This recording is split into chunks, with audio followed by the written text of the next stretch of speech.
Bueno, ¿de qué vamos a hablar hoy, Ampi? Bueno, vamos a hablar de Colombia, Bien. que fue una semana bastante movida desde el miércoles pasado. El domingo, el presidente Iván Duque pidió al Congreso retirar un proyecto de reforma tributaria que generó un paro nacional con movilizaciones en más de 600 municipios y que movilizó 5 millones de personas en un momento también de máximo pico de pandemia y récord de muertes. Esto no es un dato menor. Claro. Y bueno, finalmente tuvo que quedar atrás con la reforma tributaria justamente por este descontento social que generó, y hasta hoy en día continúan algunos sindicatos y el paro nacional en algunas ciudades como con epicentro en Cali sobre todo. Ajá. Como suele ocurrir en Colombia, ¿no? Hubo mucha represión por parte de la policía. Hasta el momento las ONG de derechos humanos contabilizan decenas de heridos y 21 personas fallecidas por los enfrentamientos con la policía. Enfrentamiento me refiero a la policía tirando balas de plomo directamente, ¿no? Claro. Incluso había infiltrados, hubo casos de incendios de transporte público y también se supo luego que hubo infiltrados de la misma policía para generar este clima social y desacreditar las movilizaciones que en primer momento eran pacíficas. Claro, sí, una metodología que vimos nosotros acá también en algunas movilizaciones, también durante el macrismo. Allá es moneda común. Allá es moneda común, sí, digamos que es otro nivel, ¿no? Porque si pensamos en lo que es la doctrina de seguridad nacional que implementó la dictadura acá en los 70, en Colombia sigue vigente. O sea, hace 60 años que la doctrina de seguridad nacional y la figura del enemigo interno y las fuerzas armadas y las fuerzas policiales reprimiendo ferozmente, desapareciendo personas, es cosa de todos los días o muy usual. Bien. Pero bueno, vamos a ver qué decía la reforma, ¿no? Si vos analizás el discurso público de Iván Duque, la reforma impositiva tenía el nombre de Ley de Solidaridad Sostenible, ¿no? ¿Ley de? Y Solidaridad Sostenible. Solidaridad, bien. Solidaridad. Bueno, suena bastante, es algo común, ¿no? Las reformas impositivas en este momento delicado de la pandemia. Que usan la palabra solidaridad. Claro. Sí. Y aseguró, ¿no?, que el objetivo de la ley era combatir los efectos de la pandemia, implementar una política social focalizada en los sectores bajos. Pero si vos vas al contenido, ¿no?, es una fachada para implementar un impuesto totalmente regresivo. ¿Por qué? Porque lo principal que afectaba el proyecto de ley era el IVA del 19% a productos de la canasta básica, al combustible, a los servicios públicos, los servicios funerarios y una masificación del impuesto a la renta. Perdóname, Ampi, Sí. ¿Imponía esta alícuota del 19% en el IVA? Claro, que hasta ahora estaban exentos estos productos. ¿No pagan IVA? Pagan algunos menor de 19 y otros están exentos. Ajá, bien. Esa iba a aumentar al 19 a los que tenían menor monto y implementar algunos que directamente no tenían antes este IVA, este porcentaje. Y una masificación del impuesto a la renta, que es algo similar al impuesto a la ganancia que tenemos acá, que en Colombia se paga a partir de, el impuesto a la renta se paga a partir de que tenés un salario de $1.000, ahí empezás a pagar impuesto a la renta. Se quería bajar ese monto a $600. O sea, es una ley que básicamente afecta principalmente a los sectores medios y a las clases populares con el tema del IVA.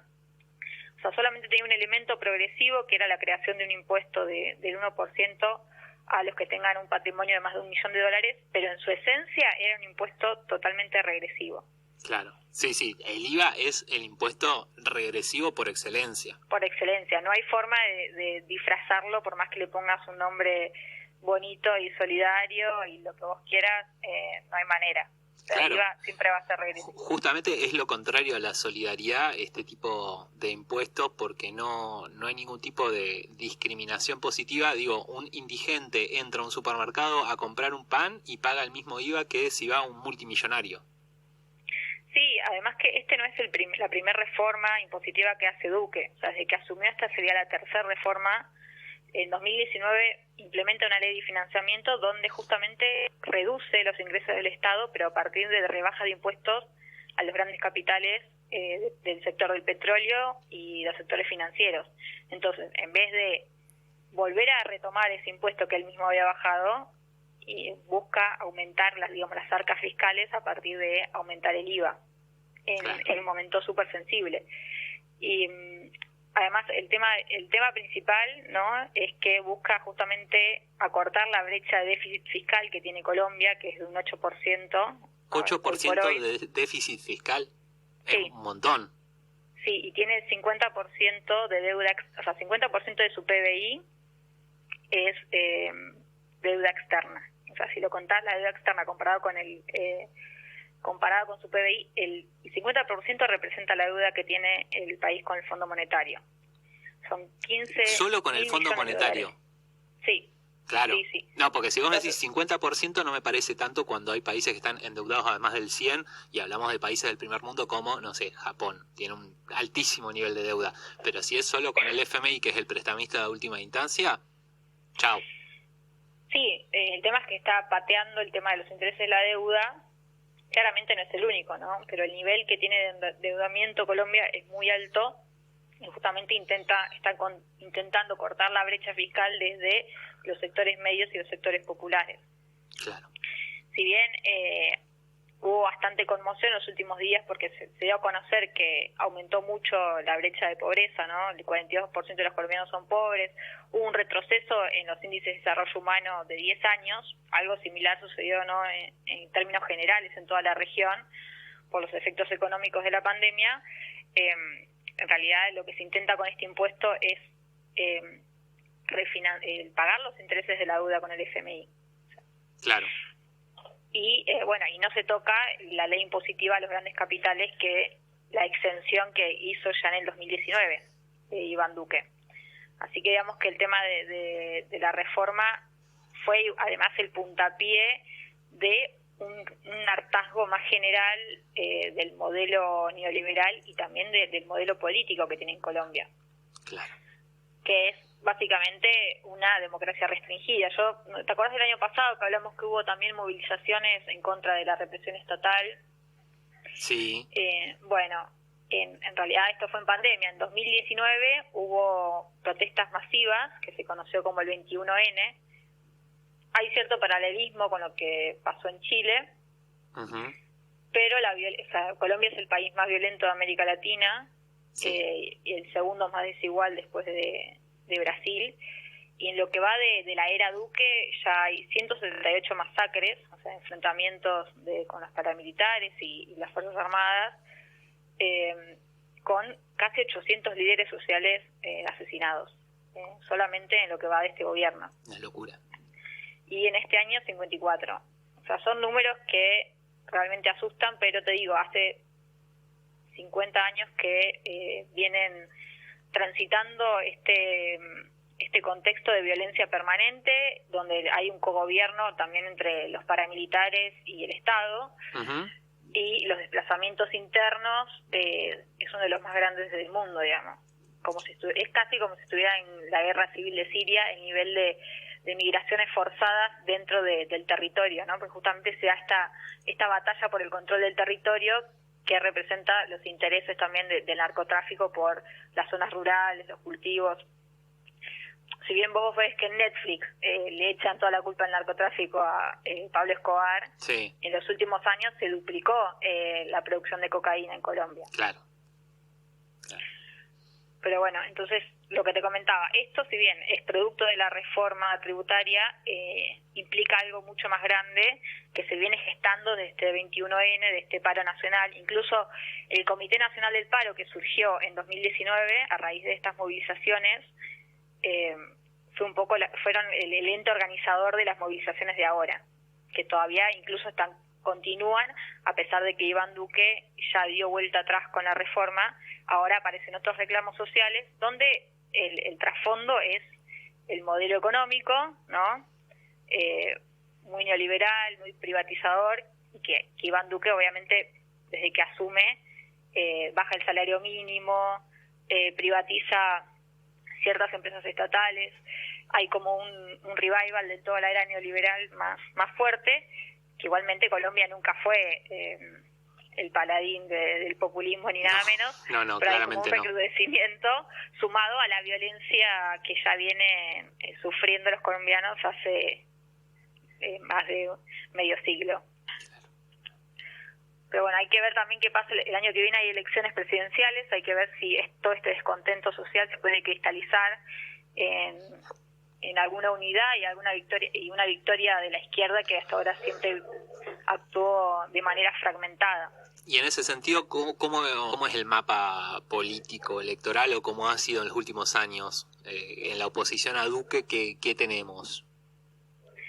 Mira, tenés el Polo Democrático, después que es un sector de la centroizquierda, Uh-huh. Petro, que era el intendente de Bogotá, después fue acusado falsamente por temas de corrupción, luego ahora claramente fue una movida política para sacarlo, digamos, de la contienda electoral. Ajá. Petro está teniendo mucha intención de voto, pero también hay otros partidos de izquierda, como la alcaldesa de Bogotá, que también están pisando fuerte. Pero bueno, realmente hay que ver a último momento si logran realmente generar un frente común. Bien. Falta todavía un año, pero bueno, hay un poco de esperanza en ese sentido de que se puedan finalmente generar una unidad. Y también lo que pasa con este tipo de movilizaciones, que hay como se genera un descrédito a la política en general. Claro, ¿no? Tendría sí. que haber una figura muy convocante para lograr que ese descontento confluya en la mayoría, generar la mayoría en un partido o un candidato. Sí, una figura con carisma también me parece que tiene que ser. Que pueda realmente, que a la gente, que lo escuche, que está cansado de tantos años de gobiernos neoliberales que cambian los nombres y las políticas son las mismas, bueno, que haya algo que le interpele y que le dé esa posibilidad de creer en la posibilidad de un cambio. Sí, además que también hubo cierto retroceso en lo que fue los acuerdos de paz de La Habana entre el gobierno y la FARC. Todo lo que había avanzado el gobierno de Santos dio vuelta atrás con Iván Duque, que es, digamos, cuyo padrino político es Uribe, ¿no? Uribe es de una derecha muy dura, militar, estuvo también procesado por delitos de corrupción y muy asociado también a lo que son los delitos de los paramilitares en territorio colombiano. Así que Colombia es un país con particularidades bastante fuertes, una historia de mucha violencia, donde realmente es tragedia tras tragedia, o sea, nunca hay una buena noticia. Yo me acuerdo que Cristina Fernández de Kirchner, cuando hablaba de la necesidad de que no se militarice el Atlántico Sur, decía que América Latina era el territorio más pacífico, menos militarizado, y ponía justamente como excepción a Colombia. Digamos, lo que pasa en Colombia no pasa en otros territorios por lo menos lo que es Sudamérica. Ya en Latinoamérica, si nos vamos un poco para Centroamérica, puede cambiar, pero en Sudamérica lo de Colombia es una gran excepción y es increíble, la verdad. Sí, la verdad que es bueno, y además que tampoco es que aparece muy presente en los medios las constantes violaciones de derechos humanos que suceden en Colombia. O sea, digo, después de Siria es el país que históricamente más migraciones forzadas tiene. 5 millones de personas por justamente este conflicto, ¿no? Entre este conflicto y alianza entre el narcotráfico y el Estado y los paramilitares, y esta presencia y este poder que tiene las Fuerzas Armadas en Colombia. O sea, en Colombia, si bien no hubo una dictadura como sucedió en el resto de América Latina, en un punto fue porque no hizo falta, porque las Fuerzas Armadas siempre tuvieron lugar dentro de la política colombiana. ¿No hubo una interrupción de la democracia en Colombia en los años 70? Ese dato no lo tenía. No. Mirá. No. Hubo un breve periodo de un militar que fue como si fuera un Perón, que cuando vieron que estaba tomando mucha popularidad llamaron a elecciones. Sí. Y en lo sucesivo hubo una alianza entre el Partido Liberal y el Partido Conservador, donde siempre gobernó, digamos, la élite de Colombia y nunca no hubo realmente una alternancia partidaria. Representaban el mismo sector de la élite. Ajá. Así que nunca quedó lugar para hacer reformas sociales. O sea, Gaitán fue el último político que realmente generó esperanza de provocar un cambio social positivo, donde haya más igualdad, pero bueno, fue asesinado. Y así ocurrió con muchos de los líderes locales, sociales y políticos. Generalmente tienen un fin, terminan asesinados, desaparecidos. Eso realmente es la realidad de que vive Colombia y los líderes de Colombia. Ser sindicalista en Colombia es firmar la pena de muerte, básicamente. Claro. Así que bueno, pum para arriba la columna de lunes. Pero bueno, hay que ver si en Chile justamente todo este descontento y estas movilizaciones llevaron a la reforma de la Constitución. Acá en Colombia hay otras cuestiones más profundas como el narcotráfico, claro. Los paramilitares, pero hay que ver si el 2022 nos trae una buena sorpresa. Bueno, esperemos. Está, la verdad, que un panorama desolador el que nos pintaste, Ampi, en tu columna tan bajonera que viene siendo estos últimos lunes. No, bueno, pero es bueno que haya, o sea, positivo que la movilización masiva fue una derrota política para Duque el tema de dar vuelta atrás con la reforma impositiva. Igualmente dijo al Congreso, doy vuelta atrás con la reforma impositiva, pero les pido que hagan otra.